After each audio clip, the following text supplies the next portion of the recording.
최근에 한국 드라마 가운데 최고의 시청률을 올리고 먼저 보신 분들은 안 본 분들에게 꼭 한번 보라고 추천해 주는 드라마가 방금 우리가 서로에게 인사했던 폭삭 소가수다라는 드라마입니다. 이 폭삭 소가수다는 제주도 방언인데 그 뜻이 속았다라는 뜻이 아닙니다. 수고가 참 많았습니다. 고생 많았습니다. 그런 의미로 폭삭 소가수다라고 인사를 건넵니다.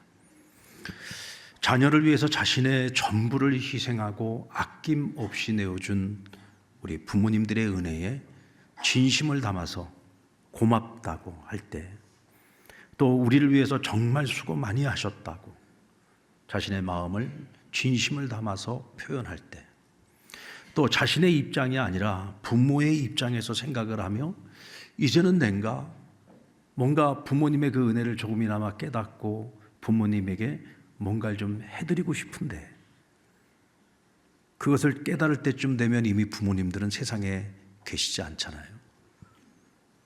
참 그분들을 생각하면서 목이 메는 심정으로 하는 말이 바로 폭삭 소가수다라는 말입니다. 그리고 이 드라마가 가지고 있는 내용이 바로 그런 내용입니다. 저는 오늘 본문을 읽으면서 예수님 폭삭 소가수다라고 말씀을 드리고 싶었습니다. 주님께서는 하나님의 아들이십니다. 그 본체가 하나님이십니다. 그러나 하늘의 보좌를 버리고 이 땅에 인간의 몸으로 오셨습니다. 3년의 공생애 동안 유대 지역과 이방 지역을 다니시며 복음을 전하시고 병든 자들을 고치시고 귀신을 내쫓으시고 수많은 기사와 표적을 행하셨지만 예수님의 사역의 마지막 클라이막스는 바로 저와 여러분의 인류의 모든 죄를 짊어지고 우리를 죄와 사망과 심판의 굴레에서 우리를 해방시키기 위해 주님은 자신의 생명을 내어주시기까지, 마지막 순간까지 모든 것을 다 이루기까지 수고해 주셨습니다.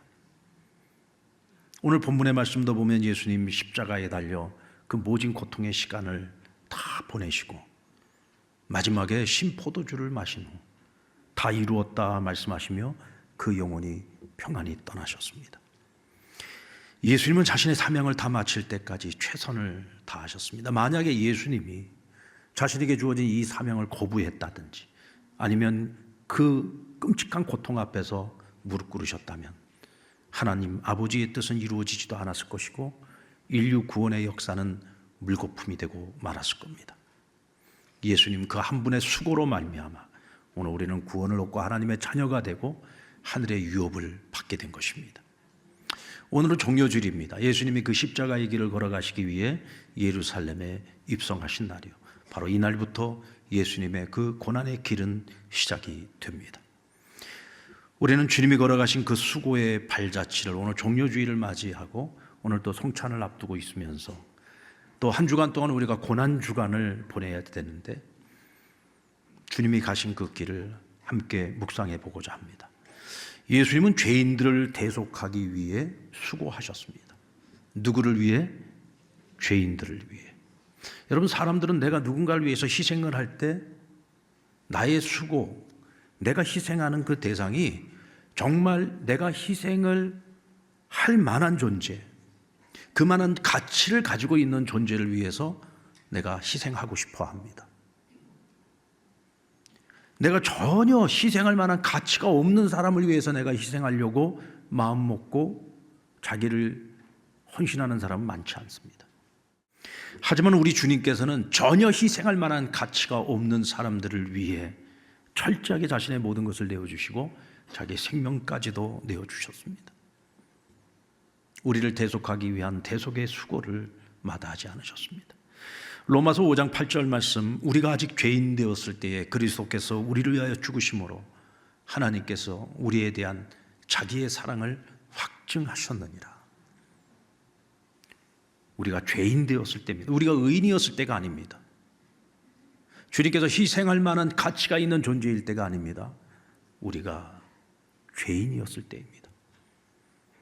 10절 말씀에 보면 곧 우리가 원수 되었을 때에 그의 아들의 죽으심으로 말미암아 하나님과 화목하게 되었은즉 화목하게 된 자로서는 더욱 그의 살아나심으로 말미암아 구원을 받을 것이니라. 우리가 하나님과 원수 되었을 때 하나님과 원수인 우리를 구원하시기 위해 예수님이 이 땅에 오셔서 그 고난의 길, 십자가의 길을, 그리고 마지막 죽음을 맞이하셨던 겁니다. 예수님이 자기를 희생하면서까지 구원한 사람들이 어떤 사람들입니까? 그들은 예수님께서 예루살렘에 입성하실 때 호산나를 외쳤습니다. 다윗의 자손 예수여 우리를 구원하소서. 그러나 그 입술로 예수님을 십자가에 못 박으라고 외쳤습니다. 자신들이 바라는 것과 예수님의 생각이 다를 때에 그들은 가차없이 예수님 버렸습니다. 호산나를 연호했던 그들이 예수님을 십자가에 못 박으라고 외쳤습니다. 여러분, 그런 죄인들을 위해서 예수님은 수고하셨습니다. 심지어 예수님의 제자들은 3년 동안 주님과 동고동락했지만 은 30에 예수님을 팔아넘겼습니다. 베드로는 주님을 3번이나 부인했습니다.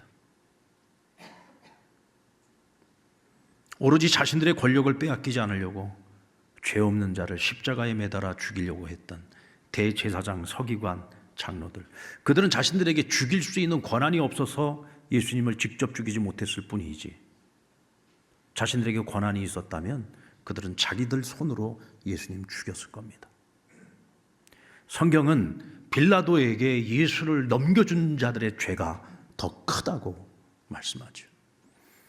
여러분, 바로 그런 죄인들을, 그런 위선자들을 구원하시기 위해서 예수님은 자기를 버려 자기 생명을 다 내어주기까지 수고하셨던 겁니다. 이것이 우리의 수고와 주님의 수고가 다른 거예요.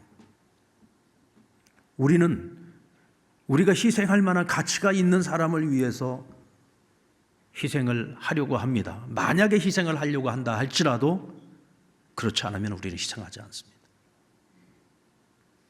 그러나 예수님은 전혀 희생할 만한 가치가 없는 사람들을 위해 자기를 희생하신 겁니다. 그러니까 예수님의 수고, 우리 수고가 다른 거예요. 드라마 폭삭 소가수다에 주옥 같은 명대사들이 많이 나옵니다. 어떤 분은 그 대사들이 너무 좋아서 한 번 더 봤다는 분들도 있더라고요. 저는 그 대사들 중에 굉장히 기억나는 대사가 하나가 있는데, 부모는 미안했던 것만 사무치고 자식은 서운했던 것만 사무친다. 여러분, 맞습니까? 우리 부모님들 어떻습니까? 미안한 것만 사무칩니까? 우리 자녀들은 어떻습니까? 서운한 것만 사무칩니까?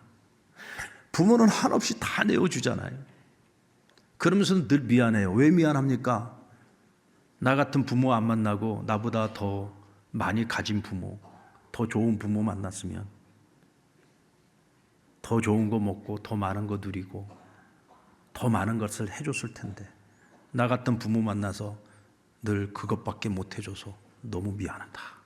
이게 부모 마음이에요. 그래서 늘 미안한 것만 사무친다는 거죠. 근데 자식들은 어떻습니까? 늘 받기만 하면서도 늘 서운한 것만 가득합니다. 저는 우리 예수님께서 왜 자기의 모든 것을 내어주기까지 그렇게 희생하셨을까? 저는 우리 예수님도 이런 부모의 마음을 가지고 계시지 않았을까라는 생각이 듭니다. 자신의 생명을 내어주기까지 모든 것을 아낌없이 다 내어주시면서도 늘 미안한 마음, 그리고 지금은 죄인이고 지금은 원수고 아무것도 깨닫지 못하고 있는 사람들이지만 내가 그들을 위해서 내가 할 수 있는 최선을 마지막까지 내가 감당해야 될 사명을 다 감당하고 다 내어주었을 때, 때가 되면 그들도 그 은혜를 깨닫는 때가 오겠지. 지금은 서러운 것으로, 서운한 마음으로 사무쳐 있을지라도 언젠가 때가 되면 감사한 마음으로 사무치는 때가 오겠지. 내가 저들을 위해서 모든 것 내어 주었듯이 언젠가는 저들도 하나님의 사랑을 흘려보내고 내가 베푼 그 사랑을 나누어 주는 때가 오겠지. 주님께서도 그 마음으로 그 길을 묵묵히 가시지 않았을까 생각합니다. 여러분, 언젠가 우리도 하나님 앞에 서지 않겠습니까?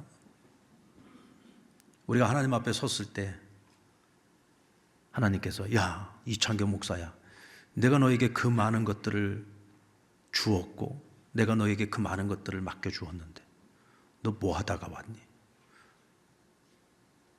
넌 정말로 내가 너에게 믿고 맡겼던 것들을 오직 나의 나라를 위해서, 나의 영광을 위해서 최선을 다했니? 만약에 주님께서 그렇게 물으셨을 때에 아무 말도 못하고 그저 부끄러워 고개만 푹 숙이고 있으면 어찌하겠습니까? 주님 앞에 섰을 때 야, 이창규 목사야, 폭삭 속았수다. 너 고생 많았다. 너 수고 많았다. 완벽하지는 못할지라도 그래도 너 열심히 최선을 다했어. 그거면 충분하다. 우리가 주님께 이런 말 들어야 되지 않겠습니까? 예수님 폭삭 속았수다. 예수님 정말 수고 많으셨습니다. 언젠간 우리도 그 말을 들어야 되지 않겠습니까? 자, 우리 한번 옆에 분 보시면서 미리 한번 연습해 볼까요? 폭삭 속았수다. 네, 여러분들 정말 우리가 하나님 앞에서 그 말을 들을 수 있기까지 정말 최선을 다하며 수고하는 저와 여러분 되기를 주의 이름으로 축원합니다. 그리고 예수님은 원수 마귀를 꺾으시고 우리를 그 소나기에서 해방시키기 위해 수고하셨어요. 예수님은 하나님의 아들입니다. 그러나 인간의 육체를 가졌기에 마귀의 시험을 직접 당하셨어요.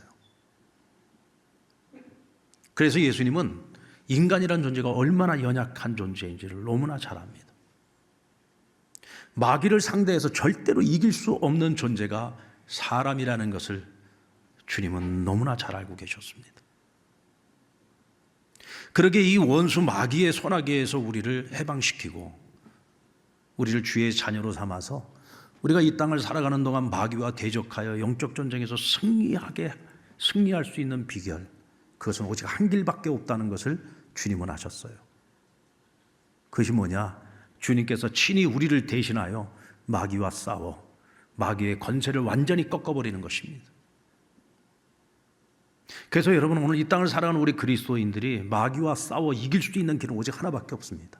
오직 예수입니다. 왜? 예수님께서 십자가에서 마지막까지 최후 승리자가 되어주셨기 때문이죠.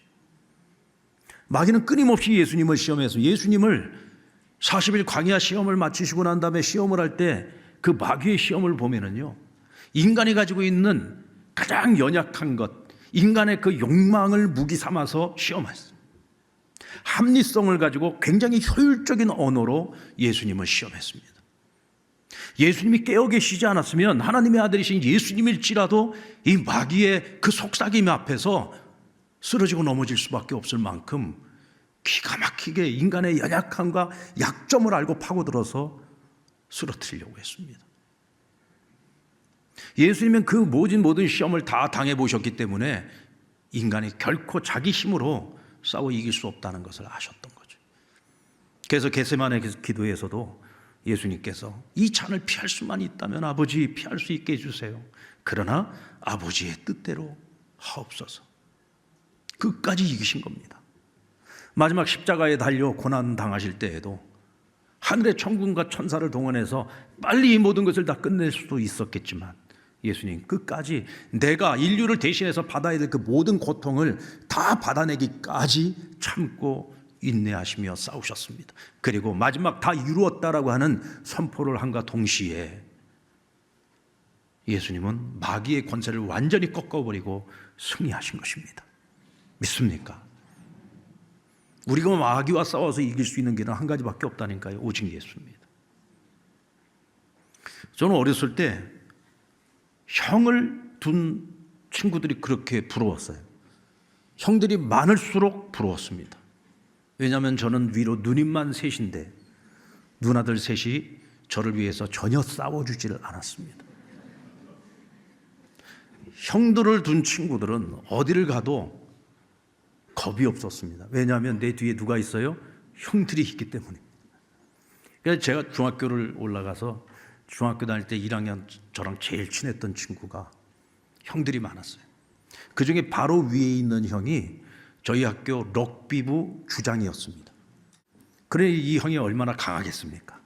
힘도 세고 아무도 건드리는 자가 없을 만큼 학교에서 짱이었습니다. 그러니까 우리 친구는 중3 교실을 돌아다녀도 누구 하나 건드리는 선배들이 없었어요. 왜? 그 형의 동생이기 때문에. 그래서 저는 어디를 가도 저도 당당했습니다. 왜? 럭비부 형의 동생의 친구였기 때문에. 한 번은 이 친구하고 둘이 집에 돌아가는 길에 중3 노는 애들이 저희 둘을 데리고 골목길로 데리고 와서 돈을 뜯으려고 하는데 제 친구가 우리 형이 럭비부 주장이다라고 얘기를 하니까 그냥 보내주더라고요. 여러분, 우리가 무서워서 그냥 보내줬겠습니까? 제 친구 형 럭비부 주장이 무서워서 그냥 보내준 거죠. 여러분, 우리에게 예수님은 그런 존재입니다. 마귀가 우리를 볼 때 세상의 호구 중에 호구가 누구냐? 우리예요. 왜? 우리의 어디를 건드리면 우리가 퍽퍽 쓰러질지 다 알고 있습니다. 마귀는 모르는 게 없습니다. 우리의 연약함, 우리의 약점을 기가 막히게 알고 우리가 덥석 그 손을 잡을 수밖에 없도록 마귀는 우리를 유혹합니다. 광명의 천사의 모습으로 늘 나타난다고 하잖아요. 그러나 여러분, 아무리 우리가 호구라도 우리 뒤에 누가 있습니까? 예수님이 계십니다. 예수님께서 십자가에서 그 권세를 완전히 꺾어버렸기 때문에 우리가 우리의 입에 믿음을 가지고 예수 그리스도의 이름으로 선언하는 그 순간에 마귀는 우리를 떠나갈 수밖에 없습니다. 예수님께서 우리에게 이 승리를 안겨주시기 위해서 끝까지 십자가에서 마지막 숨이 넘어가시기까지 그 고통을 다 견뎌내신 겁니다. 우리는 어떤 경우에도 이 승리를 잃어버려서는 안 됩니다. 예수님께서 하나님 아버지의 뜻을 온전히 이루시기 위해 끝까지 수고하셨습니다. 예수님의 제자들 가운데 특별히 스스로가 가장 사랑받은 제자라고 말하는 사도 요한이 바로 오늘 이 본문의 요한복음을 기록했습니다. 그래서 이 요한은 마지막까지 예수님이 가시는 그 길을 동행했고 예수님 마지막 십자가에 못 박혀 임종하시기까지 그 자리를 지킨 제자였습니다. 그래서 예수님 마지막 십자가의 길에서 예수님이 하셨던 말씀, 그 안에서 일어났던 모든 일들을 누구보다도 잘 헤아렸고 예수님이 왜 그와 같이 말씀하셨는지, 왜 이런 일들이 일어났는지 누구보다도 그것을 잘 헤아리고 해석할 수 있는 능력이 있었습니다. 그래서 다른 공관복음서와는 달리 이 요한복음에 나타나는 독특한 표현이 있는데요, 바로 말씀을 응하게 하려 함이라, 성경을 응하게 하려 함이라 라는 말씀이 계속 나옵니다. 요한복음 18장 9절에 보면 예수님이 잡히시던 날 밤에 예수님을 잡으러 온 자들에게 예수님 말씀하십니다. 너희가 나를 찾느냐? 그러면 이 사람들 곧 제자들을 그냥 가게 하라. 그들이 가는 것을 용납하라고 얘기합니다. 요한은 예수님께서 말씀하셨던 이 사건을 이렇게 해석하고 있습니다. 19장 9절 말씀에 보면 이는 아버지께서 내게 주신 자 중에서 하나도 잃지 아니하였사옵나이다 하신 말씀을 응하게 하려 함이라. 그리고 주님이 십자가에 못 박히는 과정에서 군인들이 서로 제비를 뽑아 예수님의 옷을 나누는 모습을 보고 19장 24절에서는 이렇게 말합니다. 성경에 그들이 내 옷을 나누고 내 옷을 제비 뽑나이다 한 것을 응하게 하려 함이라. 19장 36절에서는 주님이 일찍 죽으심으로 다리가 꺾이지 않았습니다. 이 일을 두고 이 일이 일어난 것은 그 뼈가 하나도 꺾이지 아니하리라 한 성경을 응하게 하려 함이라고 해석합니다. 여러분, 예수님께서는 유월절 전날 세상을 떠나셨습니다. 유월절은 이스라엘 백성들, 특히 유대인들, 종교인들에게 있어서는 가장 거룩한 날이죠. 이 거룩한 날에 죄로 죽은 자, 그것도 십자가형으로 죽은 자, 저주받은 자, 그들의 죽음을 그냥 놔두면 안 됩니다. 그래서 유월절 전에 반드시 죽어야 되고 죽은 그 시체를 빨리 처리를 해야 됩니다. 그래서 대제사장과 서기관들 그들은 빌라도에게 요청했습니다. 저들이 빨리 죽음에 이르도록, 그리고 그들의 시체를 유월절 전에 처리해달라고 부탁을 했습니다. 원래 여러분, 이 십자가형은요 금방 죽는 형벌이 아닙니다. 사람을 십자가에 매달아 놓고 완전히 물과 피가 다 빠져나가고 완전히 기진맥진한 상태에서 정신을 잃어버리고 완전히 처져버리게 되면은 이 심장이 쪼여져서 숨을 이루지 못하고 죽게 되는 거예요. 그래서 어떤 사람들은 몇 날 며칠을 고통을 받다가 죽는 겁니다. 그러니까 죽고 싶어도 내가 원하는 시간에 죽을 수가 없는 형벌인 거예요.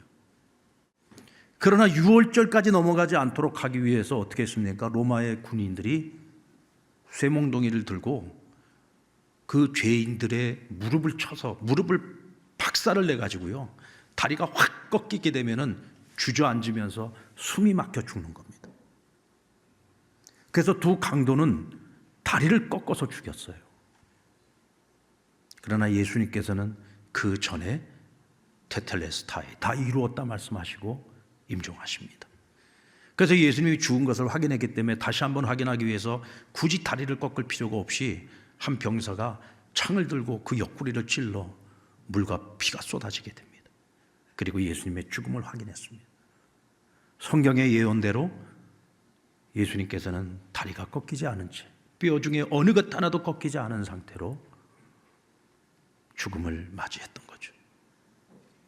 요한은 왜 이와 같이 말씀을 응하게 하려 하였다, 성경을 응하게 하려 하였다라는 표현을 계속 쓰고 있는 걸까요? 예수님께서 당하신 이 모든 순환의 길, 이 모든 고난의 길, 마지막 죽음에 이르기까지 예수님은 그 극도의 고난 속에서도 아버지의 계획, 아버지의 뜻을 이루기 위해서 최선을 다하셨다는 거예요. 하나님께서 선지자들을 통하여 말씀하셨던, 예언하셨던 그 모든 말씀들을 응하게 하시기 위해서 마지막까지 다 이루시기까지 예수님은 죽고 싶어도 죽을 수 없는 그 고통 속에서 마지막까지 자기 사명을 놓지 않으셨다는 거죠. 누구를 위해서입니까? 크게는 인류를 구원하시기 위해서지만 한편으로는 아버지의 뜻을 이루기 위해 예수님은 마지막 순간까지 순종하셨던 겁니다. 우리 예수님은 효자였습니다. 하나님 아버지께도. 뿐만 아니라 예수님은 육신의 어머니 마리아에게도 마지막까지 최선을 다했어요. 19장 20절과 21절에 보면 예수님은 애절한 눈으로 눈물을 흘리고 아들의 그 고통을 바라보고 있는 어머니 마리아를 향해 여자여 보소서 아들이니이다. 여자여 보소서 아들이니이다. 이 말을 한마디로 표현하면 어머니 복삭 속았수다. 어머니 고생 많으셨습니다. 여러분, 한낱 연약한 여인이 하나님의 아들의 어미로서 살아간다는 것이 얼마나 고통스럽고 힘든 일이었을까요? 그 아들이 걸어가는 그 길을 바라보면서 얼마나 많은 날들을 눈물을 흘렸겠습니까? 성경에 보면 마리아의 기도가 많이 나오지 않아요. 그 아들이 공생의 길을 걸어가는 동안에도 마리아가 그 아들을 위해서 날마다 눈물로 기도했다는 말이 없습니다. 굳이 기록할 필요가 없는 거죠. 하나님의 아들로서 자기 사명의 그 길을 걸어가는 아들을 위해서 기도하지 않을 어미가 어디 있겠습니까? 그 마리아가 얼마나 정말 눈이 진물이 나도록 얼마나 많은 기도를 했겠어요. 얼마나 가슴앓이를 많이 했겠습니까? 그 어머니를 바라보면서 어머니 복삭 속았수다. 어머니 정말 수고 많았습니다. 고마웠습니다. 그러면서 그 옆에 서 있는 사랑하는 제자 요한에게 이제 내 어머니다. 이 말은 자신의 어머니 마리아를 요한에게 부탁하는 거죠. 이제 너의 어머니라고 생각을 하고 잘 보살펴드려라. 예수님께서는 끝까지 자기 사람들을 책임지시기 위해 끝까지 수고하셨습니다. 다 이루었도다 테텔레스타이. 이 말씀을 하시고 임종하시기까지 주님은 끝까지 최선을 다하며 수고하셨습니다. 사랑하는 성도 여러분, 우리는 주님께서 우리를 위해 이루어 놓으신 구원과 승리를 절대로 빼앗겨서는 안 됩니다. 주님이 그렇게 하셨듯이 우리는 하나님 아버지의 뜻과 계획을 이루기 위해서 이제는 우리가 순종해야 할 차례입니다. 그리고 우리가 수고해야 할 차례입니다. 우리의 주어진 사명을 끝까지 잘 감당해서 하나님 앞에 섰을 때 사랑하는 자여 복삭 속았수다, 하나님께 꼭 그 인사를 들을 수 있는 저와 여러분 될 수 있기를 주님의 이름으로 축원합니다.